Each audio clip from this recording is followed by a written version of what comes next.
ഒരാളെയും കാണിച്ചിട്ട് എനിക്കൊന്നും നേടാനില്ല.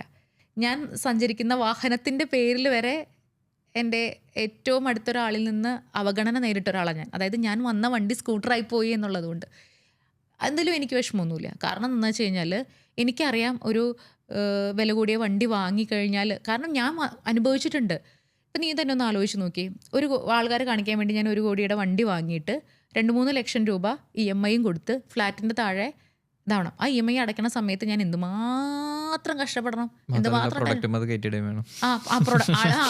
ശരിയാ. എൻ്റെ എക്സ്പെൻസ് അല്ലേ ഞാൻ എൻ്റെ പ്രൊഡക്റ്റ് മേലെ കയറ്റിയിടുക. വില കൂട്ടി ഞാൻ ആൾക്കാരുടെ നിന്ന് അത് വാങ്ങും വേണം. ഞാൻ എന്ത് ആർഭാടത്തരം കാണിച്ചോ അതൊക്കെ പ്രൈസായിട്ടാണ് മാറുന്നത്. മറ്റുള്ളവർ അങ്ങനെയാണ് ചെയ്യുന്നത്. ഞാനപ്പോൾ ആ എക്സ്പെൻസ് നല്ല രീതിയിൽ കട്ട് ചെയ്തു. ഞാൻ സ്കൂട്ടിയിൽ ട്രാവൽ ചെയ്യുന്നത്. ഇപ്പോൾ സ്കൂട്ടിയിൽ ഇപ്പോഴത്തെ അറിയാലോ വെയിലും കാര്യങ്ങളും.